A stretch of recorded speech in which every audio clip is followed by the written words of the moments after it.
O barroco é um nome dado a um estilo artístico de época surgido no final do século XVI na Itália. A principal característica é a sua forte influência religiosa.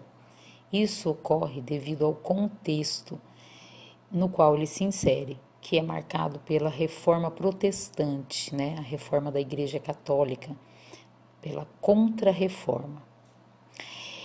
Toda essa religiosidade traz para a arte coisas contraditórias, né? Criando dentro do barroco grandes paradoxos, né?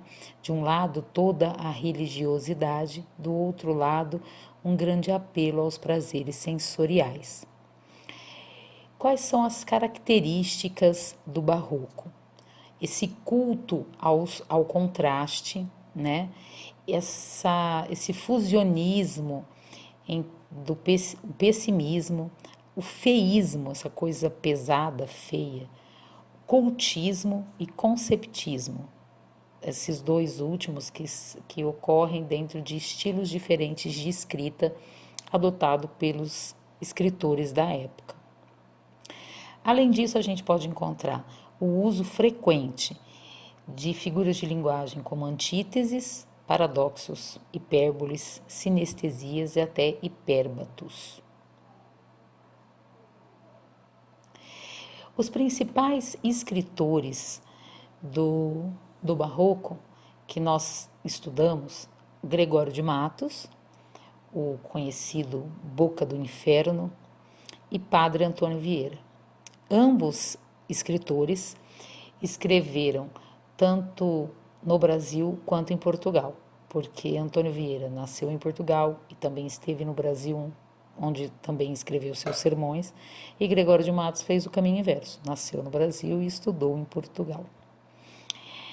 Qual que é o contexto histórico em que, lembrando alguns fatos do contexto histórico, a Reforma Protestante, né, que ocorre principalmente graças a Martinho Lutero, né, na qual ele denuncia essa venda de perdão, essa prática da corrupção dentro da igreja, né? Ele defendia a salvação só conseguida por meio de uma vida religiosa, né, marcada pelo arrependimento. O Calvino, que defendia a ideia de lucro obtido pelo trabalho, né, como uma dádiva divina. E assim parte da burguesia acaba aderindo ao protestantismo. Outro fato que marca o barroco é o Concílio de Trento, né, quando a igreja definiu ações para combater a reforma protestante. Então, o que a gente vê como características da escola literária barroco? Essa oposição, esse conflito. O homem vem de um momento ele vem do Renascimento, a humanidade vem dessa época das luzes e se depara com essa opressão que surge agora na época do Barroco. Então essa oposição cria um conflito existencial, uma angústia existencial dentro dos seres humanos. E essa angústia vai ficar fortemente marcada nas artes. A arte barroca é caracterizada pelo rebuscamento. Essa é a palavra para o barroco, rebuscamento. O que significa? Muitos detalhes, né? Então, quais são as características que nós vamos ter aí?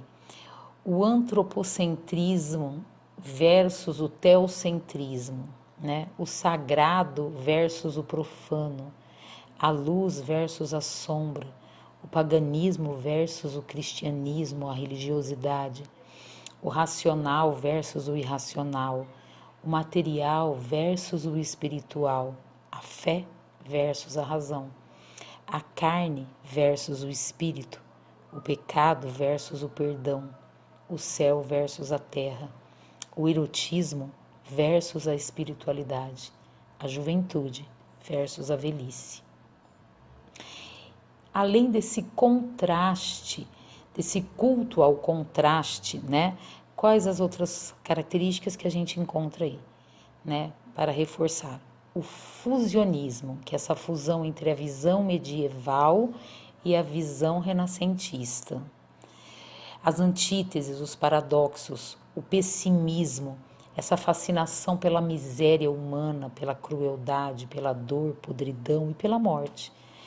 O rebuscamento, que é aquela ornamentação excessiva na linguagem e com muito apelo visual. O exagero, a hipérbole. A sinestesia, né, aquela mistura para o apelo sensorial. O cultismo ou gongorismo, né, que são os jogos de palavras com sinônimos e antônimos, né, ou aquele uso de comparações e de argumentação engenhosa, que é o conceptismo. Aquele sentimento de culpa, né, que o ser humano carrega, vindo ali ainda do pecado original. E os principais temas que nós encontramos no Barroco é a fragilidade humana, a fugacidade, a efemeridade do tempo, a crítica, a vaidade e as contradições do amor.